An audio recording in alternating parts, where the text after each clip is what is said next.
Today we wrap up another book, our final chapter in 2 Samuel. It's 2 Samuel chapter 24. And we begin with David's military census. The Lord's anger burned against Israel again, and he stirred up David against them to say, "Go, count the people of Israel and Judah." So the king said to Joab, the commander of his army, "Go through all the tribes of Israel from Dan to Beersheba, and register the troops so I can know their number."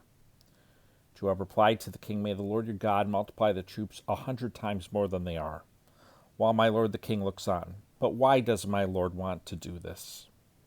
Yet the king's order prevailed over Joab and the commanders of the army. So Joab and the commanders of the army left the king's presence to register the troops of Israel. They crossed the Jordan and camped in Aroer, south of the town, in the middle of the valley, and then proceeded toward Gad and Jazer. They went to Gilead, into the land of the Hittites, and continued on to Dan Jaan and around to Sidon. They went to the fortress of Tyre and all the cities of the Hivites and Canaanites. Afterward they went to the Negev of Judah at Beersheba. When they had gone through the whole land, they returned to Jerusalem at the end of 9 months and 20 days. Joab gave the king the total of the registration of the troops. There were 800,000 valiant armed men from Israel and 500,000 men from Judah. David's conscience troubled him after he had taken a census of the troops. He said to the Lord, "I have sinned greatly in what I've done. Now, Lord, because I've been very foolish, please take away your servant's guilt." David's punishment. When David got up in the morning, the word of the Lord had come to the prophet Gad, David's seer. "Go and say to David, this is what the Lord says, I am offering you 3 choices. Choose one of them, and I will do it to you." So Gad went to David, told him the 3 choices, and asked him, "Do you want 3 years of famine to come to your land, to flee from your foes 3 months while they pursue you, or to have a plague in your land 3 days? Now consider carefully what answer I should take back to the one who sent me." David answered Gad, "I have great anxiety. Please let us fall into the Lord's hands, because his mercies are great, but don't let me fall into human hands." So the Lord sent a plague on Israel from that morning until the appointed time, and from Dan to Beersheba 70,000 men died. Then the angel extended his hand toward Jerusalem to destroy it, but the Lord relented concerning the destruction, and said to the angel who was destroying the people, "Enough, withdraw your hand now." The angel of the Lord was then at the threshing floor of Araunah, the Jebusite. When David saw the angel striking the people, he said to the Lord, "Look, I am the one who sinned. I am the one who has done wrong. But these sheep, what have they done? Please let your hand be against me and my father's family." David's altar.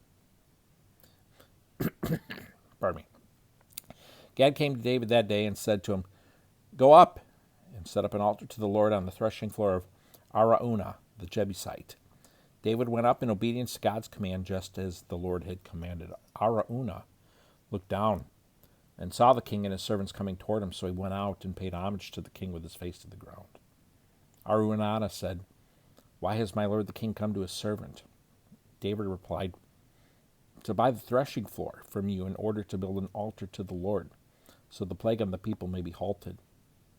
Araunah said to David, "My lord the king may take whatever he wants and offer it. Here are the oxen for a burnt offering, and the threshing sledges and ox yokes for the wood. Your majesty, Araunah gives everything here to the king." Then he said to the king, "May the Lord your God accept you." The king answered Araunah, it's an interesting name, "No, I insist on buying it from you for a price, for I will not offer to the Lord my burnt offerings that cost me nothing." David bought the threshing floor and the oxen for 20 ounces of silver.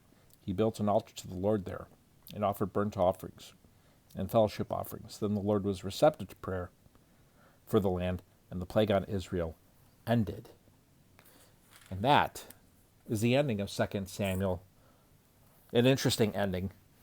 And it rolls right into 1 Kings. If I recall right, and I was looking through the introduction to the books in that particular Bible, and it didn't say anything. But I think there was a time where those 4 books were sort of seen as a unit, 1st, 2nd Samuel, 1st, 2nd Kings, and I think they were called 1st, 2nd, 3rd, and 4th Kings in some locations or some times. But I'm not absolutely certain of that off the top of my head. I could be mistaken there. But been reading and studying for 40 years. I've probably forgotten a lot of things over the over the years as time goes by. Hey, thanks for watching or listening. Hope you have a great week, and hope to see you back here tomorrow.